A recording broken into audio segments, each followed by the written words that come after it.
So, Hari Om, let's start chapter 5, the Yoga of Renunciation.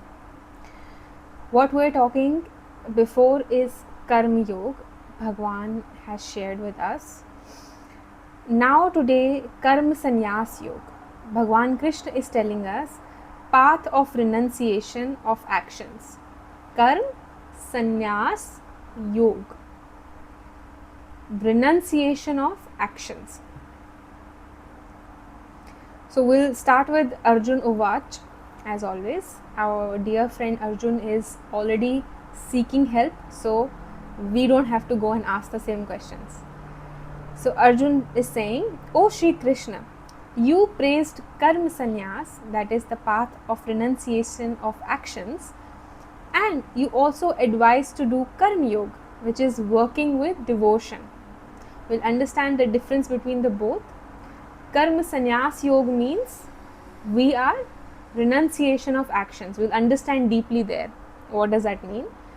And Karma Yoga is doing karma with bhakti, devotion, giving each karma to the higher self.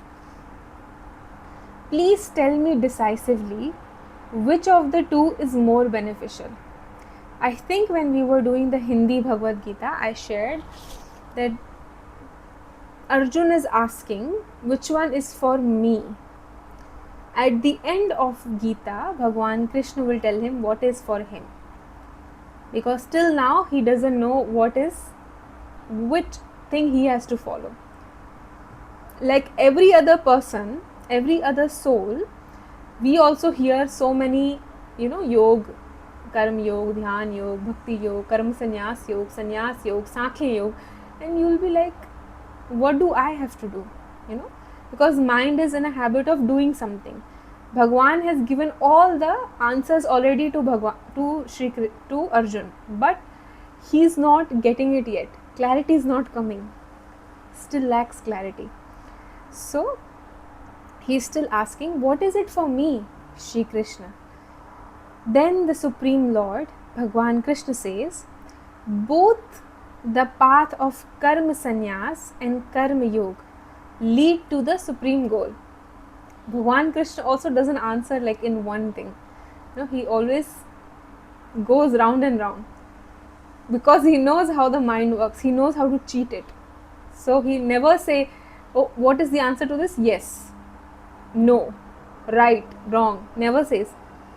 Gives examples, illustrations, then he explain it. So how creatively he goes through it. So he says both the path Karma Sannyas Yoga as well as Karma Yoga, both of them lead to the supreme goal. What is the supreme goal? Know the self. At the end, this is the goal, right? We want to know ourselves. But Karma Yoga is superior to Karma Sannyas. Saying Karma Yoga is superior to Karma Sannyas. The Karma Yogis who neither desire nor hate anything. Karma Yogi who neither desire nor hate anything should be considered always renounced. Free from all dualities, they are easily liberated from the bonds of material energy. This is a state. Please, my dear angels, we don't have to copy things. You cannot copy paste success. You have to walk the path. You cannot go to the end destination and say, I reached here first. He is saying who neither desire or hate anything. What people try to do now is, they don't want to do the struggle of reaching this state. They just start saying, I have no desires, I have no hatred for others. You start suppressing it. You start suppressing your originality. You assumed you're already there and you start being that person. Sometimes it works, sometimes it does not. Now you cannot cheat this. In reality, you never walked, you never faced your fears, your darkest desires.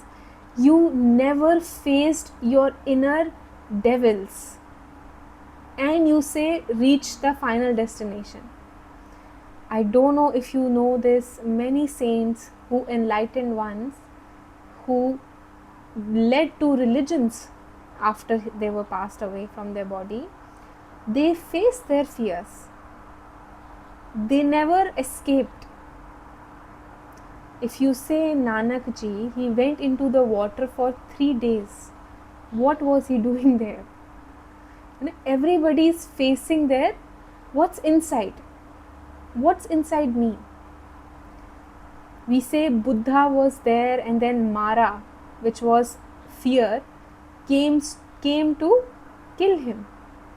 Came inside. The fear came inside. Maya came inside. He battled with it, saw it, moved on.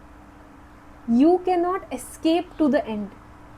It doesn't work like that. You also have to face what is inside.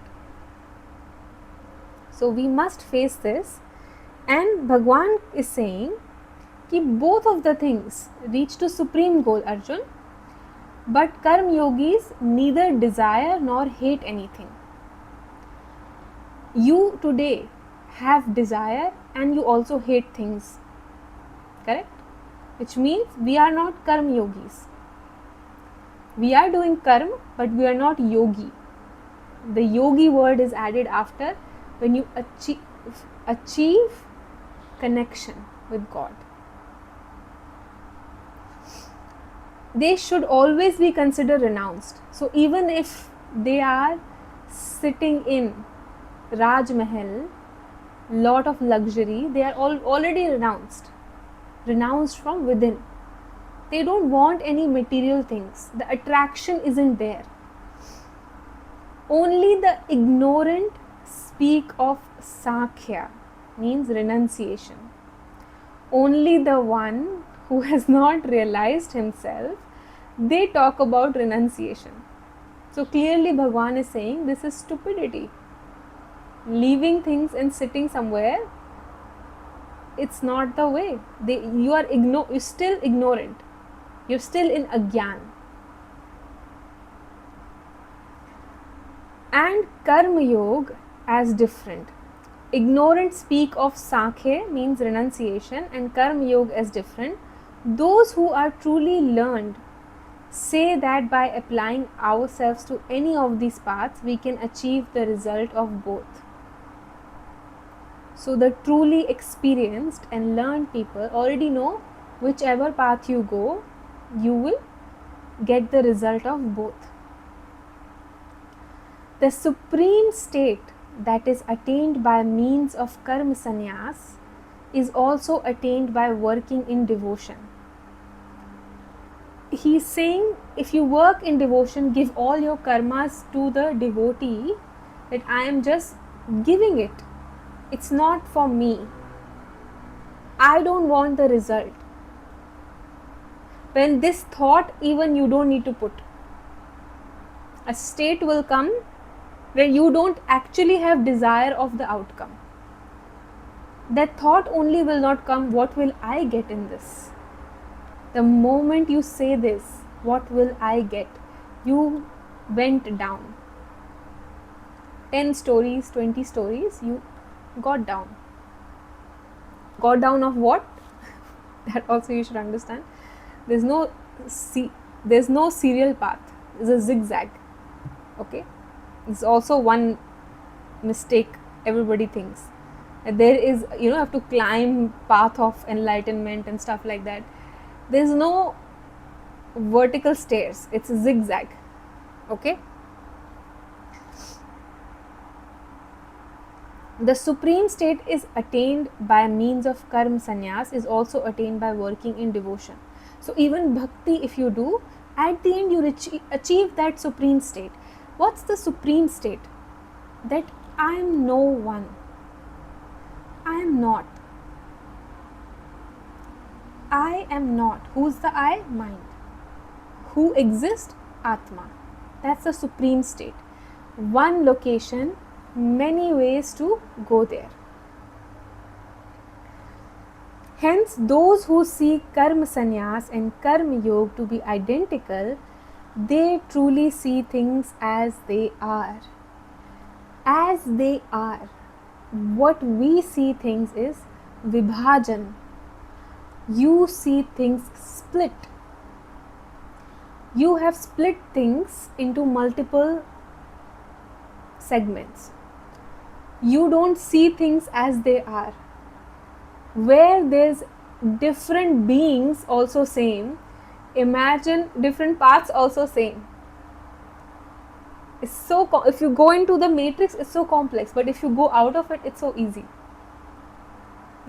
That's why it's called spider web. That's why this Maya is called spider web. The more you go in, the more entangled you get, and the more you get out, the more you see it's just a web.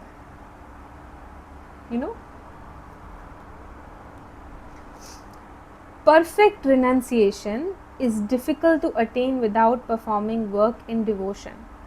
Bhagwan Krishna is saying, even though Karma Yoga, which is karma with devotion, and the next step, Karma Sannyas Yoga, which is renunciation of the desires within of the action, both Karma Sannyas cannot be attained without doing devotion to the karma. At the end, what we have to do is, whatever I am doing, whatever action I take, I give this to the higher self. If you believe in God, you say God. If you don't believe in God, say higher self. If you believe in energy, say energy. If you believe in life force, say life force. Whatever is there, whatever you believe in, just say, I give this work, whatever I am doing, to that being, to that. It's not me who's doing. I have no desire for this. But then the question comes, if I have no desire to do, then why will I do things? Isn't it? Then what's the point of even doing anything? It's a very common question. It's a very sensible thing. That is why many saints, when get enlightened, they do nothing. They simply just, whoever comes to them, they guide. That's it. They live as if they are just existing. They don't go and run for opportunities. They don't chase opportunities. Opportunities come to them. But for us, as we're living in day-to-day life, we have some responsibilities. When you're born on this earth, you have responsibilities of your family members. You work for them. You earn for them. You do limited things for them. For household, for other things, you still need that, right? People are dependent on you, so you work for them, but you always acknowledge that I am not doing this for my desires. That is very important. Understanding where your desires are, it will automatically come to you. Automatically. If you have no desire, you will never get upset, angry about that thing. If there is desire, then only you get irritated, upset, angry, because you're not getting something you wanted. That is why. Now, Karma Sannyas Yoga is also attained by working in devotion. Hence, those who think Karma Sannyas and Karma Yoga to be identical truly see things as they are. O mighty armed Arjun, but the sage who is adept in Karma Yoga quickly attains the Supreme, who is automatically giving all his karma to devotion, bhakti. Bhakti Yoga से कर्म कर रहे हैं, just giving. I don't expect anything in return. Oh Thakur ji, I'm doing this for my Thakur. I'm doing this. Even if you're doing for someone else, you're doing it as if that person is God. It's a very difficult state to do. A lot of ego needs to be killed here, because people will ask nowadays, why do I have to do something, so don't stretch things. Do whatever you can do. Nowadays people don't want to do this way. Back in the old ages, people used to accept this way of surrender, but in current times it's very hard.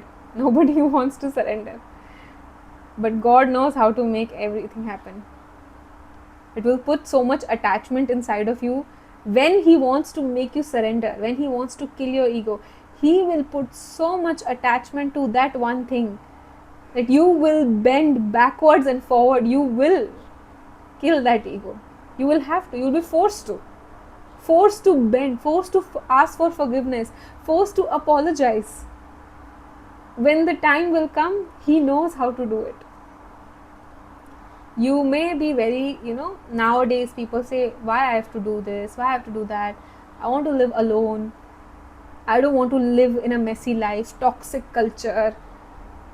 But when the time comes, when you're truly in that time, it happens. Then nothing can control. But please listen, these are also only your karmas. Nobody is conspiring against you. It's very important to know. You wrote your destiny. Why some people so happy, others are not? We're talking about karma. What you do is what you get back. Okay. The perfect renunciation we talked about is difficult to attain without performing with devotion. Mighty Arjun, who is adept in Karma Yoga, attains supreme quickly. The Karma Yogi who are of purified intellect and who control the mind and senses see the soul of all souls in every living being. Ananya Bhakti, only one they see in everyone.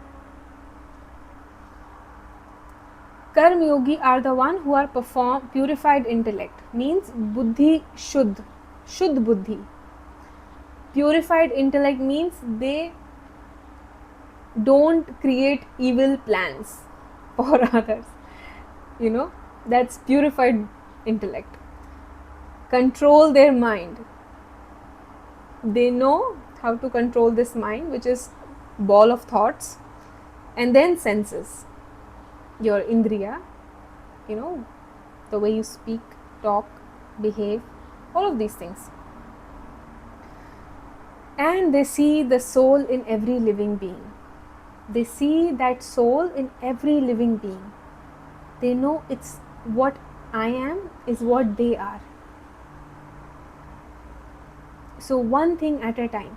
To get a pure intellect, that is why pure intellect, we do this tapasya. We do tapasya, sadhana, to have pure intellect, to have shuddh buddhi. Because the mind, body and intellect is what becomes impure, that is why you have to purify it. But once realized, you don't need it. Once realized, you don't need to do continuously doing tapasya. Because you understand. And once you understand, it doesn't go bad. So it's like that. Though performing all kind of actions, they are never entangled. So even when they're doing things, they are so sakshi of themselves, they are living like they are doing nothing. Just as the lotus leaves, petal leaves, when they touch the water, they are floating, but they never get wet. It's like that. When I say you have to go in the water, but you also don't have to get wet. This is what it means. Okay? This is the tough state to be.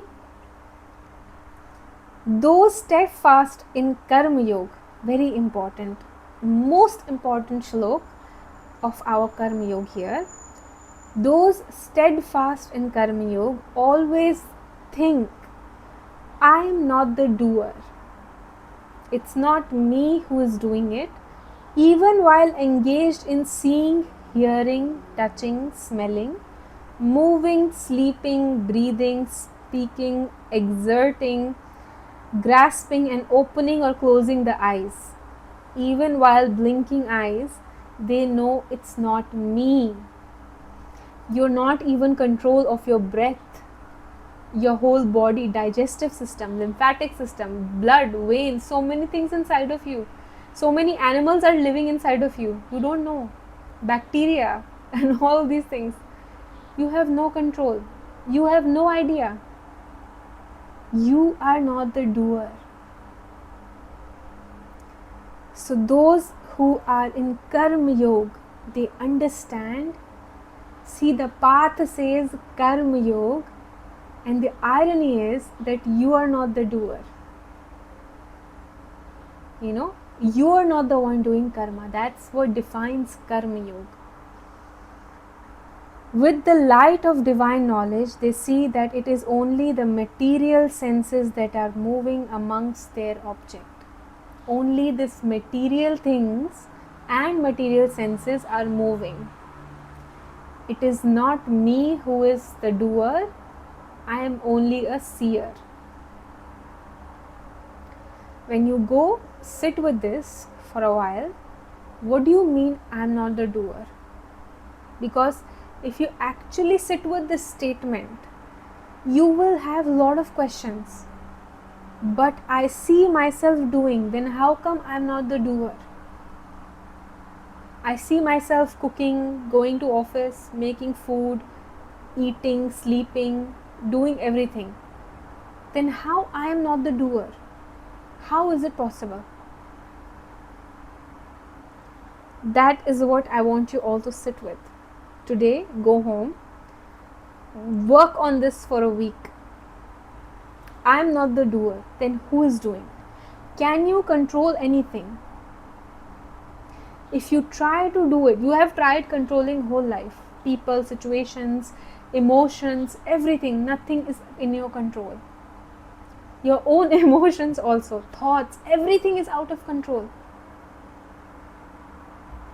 We are not the doer.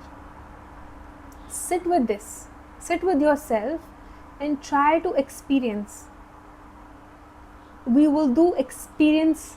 That is what practical knowledge is. How you are not the doer.